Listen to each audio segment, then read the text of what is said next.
Let's go into Stuart Robson mode to try to figure out what the World Cup final Oh, I'm is so going to be excited. like. France against Argentina.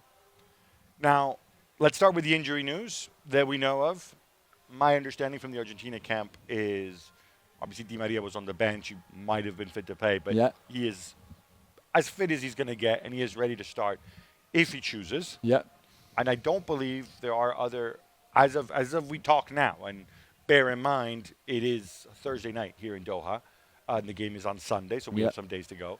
There are no other significant new injury concerns for Argentina, are there? No, I don't think so. I think Rodrigo De Paul, who was also a bit doubtful before, is completely fit now. Everybody's ready to go. It's all about recovery. They will hardly train between now and Sunday anyway, whether it's the French or the Argentines. It's just about keeping everybody ready, everybody fit, no like training incident, nothing like that. So with the French, on the other hand, we have Adrien Rabiot, Upamecano, and Kingsley Coman, all of them getting the flu. Yeah. Which apparently they were calling the desert flu or the camel flu, which Not sure what that is. No, know where that comes from, but from the icon apparently. It's the same flu that a lot of people here have had. Is it fair to say? I mean, I'm going to go out. Correct me if I'm wrong here.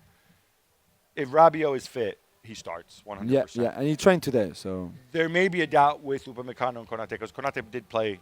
Played really well. I still think Upamecano is ahead of him in the pecking order for Deschamps, which, as you know, I'm much more of a Konate guy, but it's fine. Yeah, that's the thing, right? So one-on-one against Messi, on paper, you would assume that would be more. Konate might be more of the one-on-one defender. I would think so. Upamecano is slightly quicker, apparently, from the test that they did. So maybe I just think it's not going to be necessarily flat-out speed. That's exactly. As we saw with Gvardiol, Upamecano is back at training as well, and his Coman stayed in his room. But apparently, from what I was told, there's no worry about Kingsley Coman, and it's a small virus. So then let me give you my France 11. You correct me if I'm wrong, right? Yeah. In goal, the captain, Hugo Lloris, who could become the first captain in history to lift the World Cup twice. Yeah. Nobody's managed it because, of course, the other time that you've had teams winning back-to-back, Brazil's captain changed from 58 to 62, I think. Was it TD in 58? Yeah. Again, also before my time. Don't laugh in the back. And in Italy as well in 34. Italy 34 and 38, also definitely before my time. This is significant. It's He's amazing. 31 years old. He's not that old. He can make it 3. Yeah. I don't think he will, but yeah, you're right. I mean, Wednesday night was a special night for him because he became on his own the most capped French player in history, overtaking. Well, he was level with Thuram before, and with that game, he was on his own. He will have another cap, of course, on Sunday, and if he was to become the first captain ever to lift the World Cup back-to-back, it would be an incredible achievement for someone who was a bit criticised, not just before the England game, but even before the start of the tournament, and who so far has been almost perfect. I know he dropped a few balls there and there, but that's okay. There is a part of me that wonders if Deschamps were not the manager and if Magic Mike were around. Okay, but Deschamps is the manager and Magic Mike is injured. So okay, I'm just saying. Just throwing it out there. His time will come. We Don't love worry. You, Magic Mike. We know you're cheering them on. His time will come. Okay, right back, Jules Koundé. Yeah. Again, I don't think he's been solid. He's done what he's done to do. They don't want him to attack because the other guy goes forward all the time. Yeah. So he hangs out back there and is kind of like a third center back. Exactly. No fuss, no muss from him there. Yeah, exactly. Center backs, obviously Varane. The other one, more likely Upamecano. Yeah. Left back Theo. Yeah. And it's interesting because there was one point during the game when Theo seems to take a lot of bumps, as we say in wrestling parlance. He's on the ground. Camavinga's warming up. You explained to me, Camavinga's coming on to be the backup back. That's right.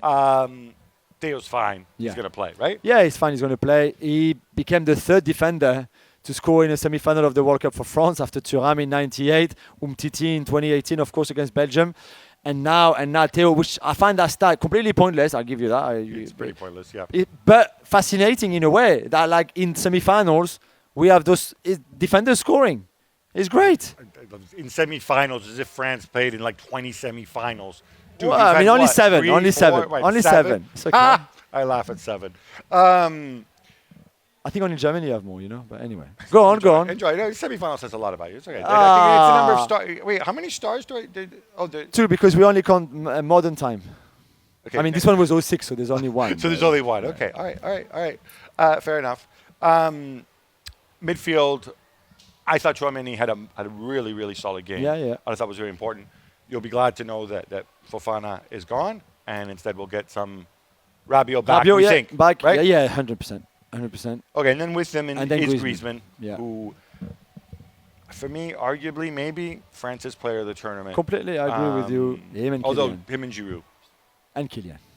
Yeah, you have to count Kylian. And then obviously the front three, Dembele, Giroud, and Kylian. Yeah. All right. That's my France lineup. Yeah. Now give me your Argentina lineup. Okay. So the France lineup, you're right. I'm telling you right now because if everybody's fit, this is what Deschamps would do. This is what we're going to debate now. For Argentina, as we said, I think in the last show, this is the team that has changed the most tactically and in terms of personnel in the 6 games so far in this tournament. Scaloni has tried, obviously, especially after the defeat against Saudi Arabia, where someone like Julien Alvarez, for example, didn't start. Changed a lot, changed the formation. We saw a back 5, we saw a back 4. We saw 4 central midfielders against Croatia in the semi-final, for example. So there's a lot of things that he can do that he's done before. This is far more interesting than France. Looking at the options France is boring, completely. So let's start with it. Does he go back 3 or is it back 4? No, I think he will keep the back 4, I think. He only did it against Holland the Netherlands, to just match the... Don't apologize for saying Holland instead of Netherlands. No, it's not really Holland. It should be the Netherlands. No. Holland's fine. It's the football team's Holland. They say Hope Holland. They don't say Hope Nederland, do they? No, that's true. I will have Molina right back instead of Montiel. Even if Montiel is probably stronger defensively, Molina is quicker. And I think against Kylian, you go with Molina. Otamendi, of course. Yeah, and Coutinho Romero. And then a left back. Acuna is back from suspension. He's got to start. You think, even if Tagliafico played really well, let's be honest here, we don't like him, and he's been rubbish with Lyon, but he played really well. It's not a personal thing, by the way. It's just if you're watching, we don't like you. It's just that we think you've had a bit of a difficult time at Lyon.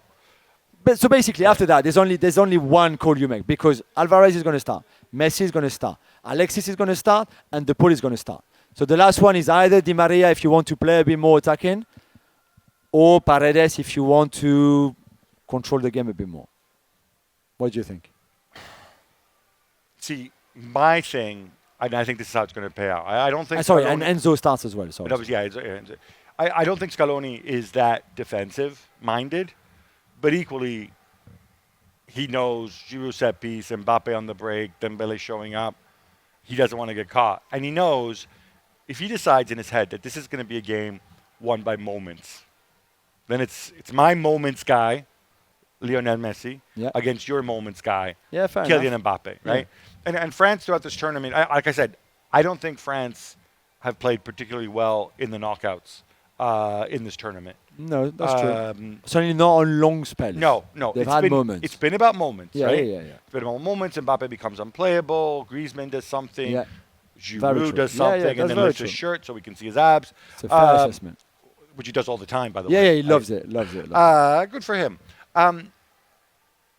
If this is the game that I'm expecting, I don't want to take the game to you. So in other words, I don't want to go Di Maria in there. Yeah. Because then, yes, I take the game to you, but it means Messi's got less space in which to work. It means that I give you more moments. Yeah. Did you see what I'm saying? Yeah, I agree. And that's why I think he will start exactly, apart from Tagliafico and Acuna, I think he will start with the team that started against Croatia. And then you can always readjust if you want to have time after an hour. You can have options from the bench like Papu and Lautaro and Di Maria and all those guys. But I'm convinced now, the more I think about it and I try to think what Scaloni will do to counter this French team that will be so happy, one, to be the underdogs, if that's possible, and two, to just say to Argentina, here you go, have the ball, do those 100,000 passes if you want. It's not a problem for us. We can take it, and then we hit you on the counter. And that's certainly the game plan that Deschamps will want to put in place for France. Now, in terms of matchups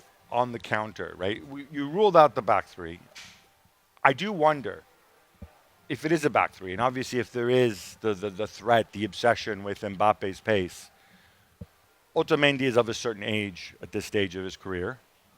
I have no concerns about Romero if he's fit. Yeah. I'm not saying he can match Messi, but he knows, he can get around. The third one for me, though, is Lisandro Martinez, because obviously he can give you that pace. If you want to try to play around France, then maybe it gives Molina and Acuna more freedom. Yeah, I don't think it's a bad shout. The back five. I don't think the back five is a bad shout.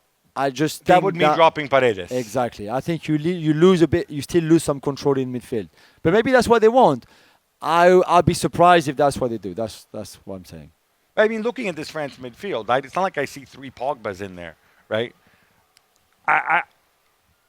Maybe at some point you say, you know what? I back Enzo, McAllister, and Rodrigo de Paul to hold their own against that 3. Yeah, maybe. To not get pushed around. Yeah, maybe. To not need an extra Paredes in there, right? And then maybe it's a way of drawing France forward as well. Maybe, yeah, maybe. Right. I think it's a good shout.